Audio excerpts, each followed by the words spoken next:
اب ماحول، اقبال نے کہا تھا نا، محبت کا وہ جنوں باقی نہیں ہے، وہ دل وہ آرزو باقی نہیں ہے، نماز روزہ قربانی حج یہ سب باقی ہیں، تو باقی نہیں ہے۔ نماز روزہ قربانی اور حج سب باقی ہیں، پر تو بھئی مسجد میں آ کے بھی لڑائی ہے کہ پنکھے کے نیچے میں نے کھڑا ہونا ہے، تو نماز تو رہ گئی پر اندر کا مسلمان ہے۔ حج پہ جا کے بھی لڑائی ہے، وہاں بھی لوگ لڑتے ہیں، باقی سارے مر جائے کچھ لے جائیں، لیکن مجھے بھاگ کے ٹرین میں چڑھنا ہے۔ خدا کے بندے، دین تو سارا نصیحت ہے، دین تو سارا خیر خواہی ہے، الدین النصیحہ، میرے کریم رسول نے فرمایا یہ سارا خیر خواہی کا دین ہے۔ ہم پتہ کیا کرتے ہیں، ہم کبھی بھی قومی فائدہ نہیں سوچتے، ذاتی فائدہ سوچتے ہیں۔ ذاتی، ایک شخص سے ہمارا ذاتی اختلاف ہے لیکن ہم اس ذات کے اختلاف کو قوم کی سطح تک لے آئیں۔ ایک مولانا صاحب کے ساتھ لوگوں کا پیار ہے، لوگ جا کے ان سے دین کی بات پوچھتے ہیں، سنتے ہیں، مانتے ہیں۔ ہمارا ذاتی اختلاف ہے کہ وہ مولوی ہماری کیوں نہیں سنتا، ہم لوگوں کو اس کے خلاف بھڑکانا شروع کر دیتے ہیں۔ اختلاف کیا ہوتا ہے؟ ذاتی۔ ہاں یہ میں آپ کو دیانتداری سے بات، ہم اپنے ذاتی یہ نہیں دیکھتے کہ یہ وہاں نوجوان جائے گا، یہ آدمی وہاں جائے گا، اس کی دینی تربیت ہوگی۔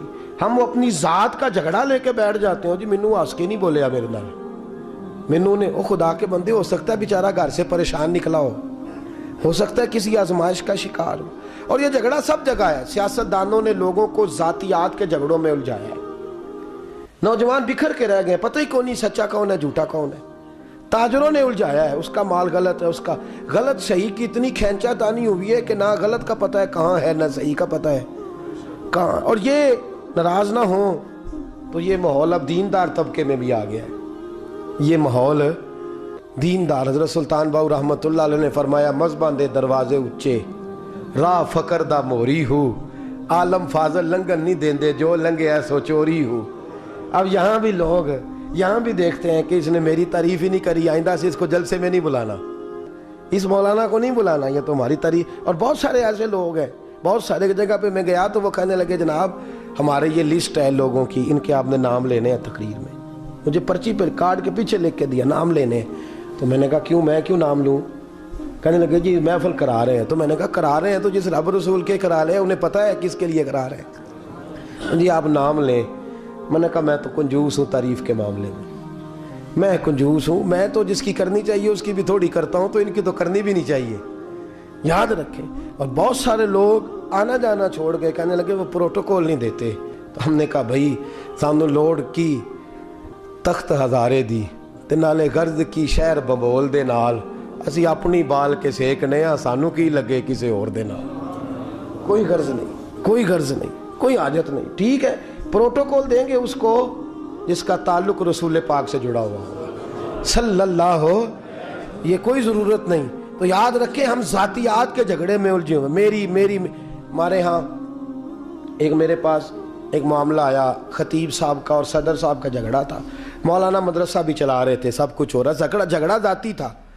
تو میں نے صدر سے ریکویسٹ کی، میں نے کہا تیرا ذات کا جھگڑا ہے اور تو اس شخص کو چھٹی کرائے گا نا تو بڑے ڈھیروں بچوں کا نقصان ہو، بڑے مسائل ہوں گے، لیکن ہم ذات کا جھگڑا چھوڑنے کو تیار نہیں۔ بات میری بات انہوں نے مولانا سے بھی میں نے کہا ایک چھوٹی سی بات ہے، آپ بھی وہ چھوڑ دیں، چلو آپ حق پہ ہی ہیں پھر بھی چھوڑ دیں، بات کو سلجھنے دیں۔ لیکن ہوتا ہے نا جی، پھر میں اتنا بعمل بھی نہیں تھا کہ میری بات ان پہ اثر کرتی۔ اللہ خیر فرمائے، ہم ذاتیات کا جھگڑا چھوڑنے کو تیار نہیں۔ ٹیچر حضرات اور ہر جگہ کے ٹیچر، مدرسے کا ہو یا سکول کا ہو، اللہ ماشاءاللہ بچوں کو ہم نے اپنے ساتھ سیٹ کرنا ہے۔ وہ ادارے سے بدگمان ہو جائے تو ہو جائے۔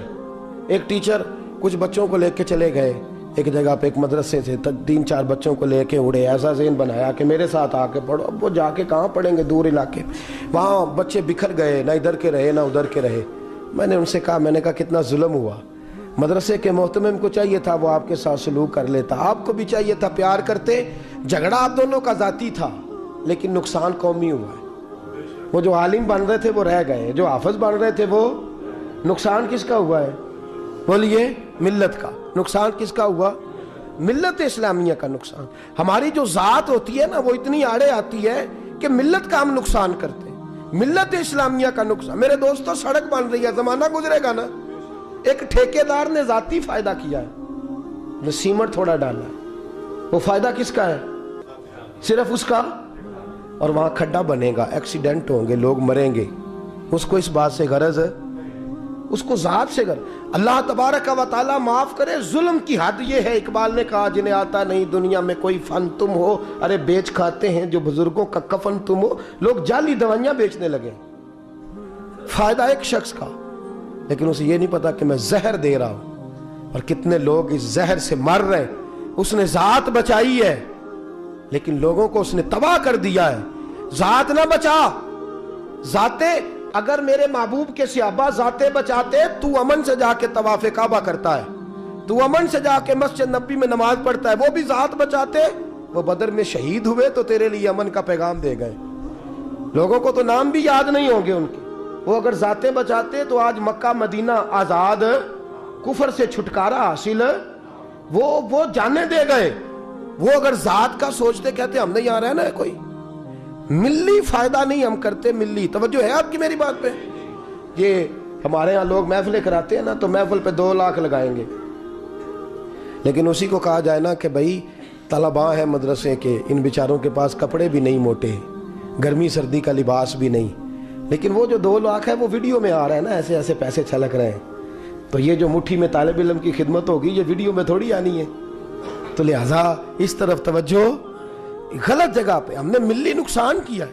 नात खां अल्लाह ताला माफ फरमाए, अच्छे लोग भी हैं, लेकिन जाली नात खां, और बल्कि मैं कहता हूं नात खां नहीं, नात का खून करने वाले, नात खून, वो आज अमीर है, बाजारों में घूमते हैं, और अल्लामा साहब की बेटी की शादियां तो बेचारे भीख मांग रहे हैं कि मुझे कहीं से 4 पैसे मिल जाएं। ये मिल्ली नुकसान किया, ये लोग पल गए और पूरा माफिया बन गया।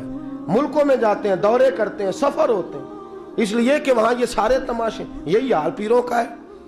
अल्लाह तबारक व तआला माफ करे, मुरीदों की खींचातानी या तरबियत का तो मामला ही कोई नहीं, उधर ना जाना, इधर ना आना, फुलान ना करना, चक्कर चलाया हुआ है। दीनदार तबके की मुखालफत होती है, कहते हैं मौलवियों के पास ना जाना, वहां गए तो तुम्हें नमाज पढ़ा देंगे, यहीं रहो, हम तो डूबेंगे सनम, तुमको भी ले डूबेंगे। तमाशे लग गए, जाती लोगों ने नफा किया है और मिल्ली नुकसान किया है। और यही हाल खैंचा दानी का हुआ है, इस तरफ आओ उधर ना जाओ, इस भागम भाग में लोग परेशान हैं। लाहौर के 2 बुजुर्ग थे, ख्वाजा बिलावल कादरी और मियाँ मीर कादरी रहमतुल्लाह ताला अलैह, दोनों बुजुर्ग। औरंगजेब आलमगीर का ज़माना, औरंगजेब गया मियाँ मीर के पास, कहने लगा हजरत जी नजराना देना है। फरमाने लगे मैं ये काम नहीं करता, मुझे नहीं आदत। चलो बड़ा खुश हुआ। कुछ दिनों के बाद ख्वाजा बिलावल से मुलाकात हुई, कहा हुजूर नजराना देना, उन्होंने कबूल कर लिया।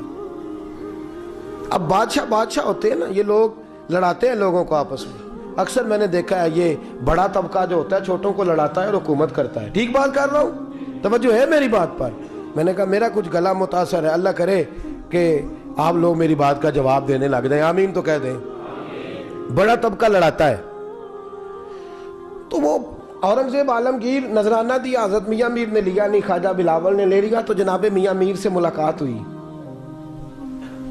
ख्वाजा बिलावल से पहले कहने लगा हजरत जी मियाँ मीर ने तो नहीं लिए पैसे, आपने ले लिए। बाबा जी चाहते तो कह देते, वो तेरा मुंह रखने को नहीं लिए, वैसे ले ही लेता है, तेरी बारगाह में स्मार्ट बनना चाहता था तेरे सामने, इसलिए नहीं लिए।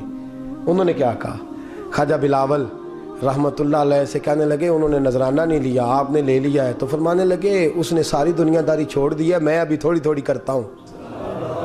उसने सारी दुनियादारी छोड़ दी है, मैं अभी थोड़ी थोड़ी। उससे माल की मोहब्बत दूर है, वो फकीरी के आला मिजाज में आर पे फायदा है, तो मैं अभी थोड़ी थोड़ी करता हूँ। मेरा अभी दिल करता है कभी कभी गोश्त खाने को, इसलिए मैं नजराना वो नहीं लेता। बादशाह बड़ा हैरान हुआ। कुछ दिनों के बाद हज़रत मियाँ मीर से मुलाकात हो गई, तो मियाँ मीर से कहने लगा हुजूर एक सवाल पूछना था। वो क्या? कहा जनाब आपने नजराना नहीं लिया, लेकिन ख्वाजा बिलावल ने ले लिया है। वो चाहते तो कह देते वो दुनियादार पीर है, वो ले ही लेता है, मैं नहीं लेता। कहा आपने नहीं लिया, ख्वाजा बिलावल ने ले लिया। तो वो कहने लगे वो फकीरी का समुंदर है और मैं छोटी सी नदी हूं। वो फकीरी का, मैं छोटी सी, हर मुश्किल दी कुंजी यारो हथ मर्दा दे आई, ए मर्द नजर करे जिस वेले मुश्किल रहे न काई। का वो समुंदर है, मैं नदी हूं। नदी में थोड़ी सी मिट्टी डले तो नजर आती है, समुंदर में डाल जाए तो नजर नहीं आती। कहने लगे वो समुंदर है, थोड़े बहुत पैसे मिल भी जाएं तो उसको फर्क नहीं पड़ता, मैं जरा नदी हूं, मैं परेशान हो जाता हूं, इसलिए मैं। और फिर अगले जुमले कहे, कहने लगे मैं जात का आदमी हूं, वो मिल्लत का आदमी है। क्या मतलब? कहने लगे मैं यहाँ हुजरे में मस्त रहता हूँ, वो तबलीग करता है, उसने मदरसा कायम किया है, उसके पास तलबा है, मेहमान है, वो लोगों को खिलाता पिलाता है, मेहमान नवाजी करता है, उसको जरूरत रहती है। क्या दिया था? कहा हजरत जी 500 शर्फियां। कहने लगे थोड़े दिए, आज के बाद ख्वाजा बिलावल से मुलाकात हो तो बादशाह ज्यादा देना। और अगले बात कहने लगे तो एक फकीर को लगाएगा तो उसको जाती तौर पे फायदा होगा, मुझे देगा तो जाती तौर पे ख्वाजा बिलावल की खिदमत करेगा तो दीन के इदारे बनेंगे, मिल्लत इस्लामिया का नफा होगा, वहां से दीन के नौकर बनेंगे। फरमाया बाकी काम छोड़ दे, कौमी फायदा कर, उस शख्स को बेनियाज कर दे। बादशाह कहता है मेरी आंखों में आंसू आ गए। मियां मीर कहने लगे तो रो क्यों रहा है? मैंने कहा समझ आ गई है कि मोहम्मद अरबी के गुलामों का यही अंदाज हुआ करता है, सल्लल्लाहु रसूलुल्लाह के नौकरों का अंदाज यही होता है, यही तौर तरीके। उनकी सोच जाती मिली सोच, यहाँ नौकरियां मुरीद करते रहते हैं, सजादगियां बेटे लेते रहते हैं, सोच जाती है ना हमारी, जाती सोच है। एक पीर साहब मेरे दोस्त थे, उनका इंतकाल हो गया तो मुझे बुलाया गया सजादा नशीनी के लिए, जो बज़म सजी, मुझे भी कहा गया दस्तार में आपने शरीक होना है। तो मैंने कहा नहीं, मैं नहीं बांधूंगा इसको दस्तार। मोहब्बत का सिलसिला था, मेरी वहाँ बात सुनी जाती थी तो मैंने कर ली, हर जगह तो सुनी भी नहीं ना जाती, ना हम कर सकते हैं। तो मैंने कहा जनाब मैं नहीं बांधता। कहा वजह? मैंने कहा ये तो दौरे करता था, वो जो मुरीद सारा दिन पैरों में बैठा रहता था हक उसका बनता है, वो जो इनका पखाना और पेशाब तक साफ करता था ना वो सज्जादगी के काबिल है, उसे लाओ उसकी दस्तार करते। और मैंने कहा याद रखो जब हम मिली फायदा, हम बड़े बड़े मराकज हमारे बुजुर्गों ने कायम किए, लेकिन वो जिस सजादे के हाथ आए वो नाहल था, नाहल था, और वो मराकज तबाह हो गए। नया आदमी जो आता है उसे नए सिरे से बनाना पड़ता है, और हमारे जैसे लोग जब तक इदारे बनते हैं तब तक बुढ़ापा आ जाता है, फिर कहाँ कहाँ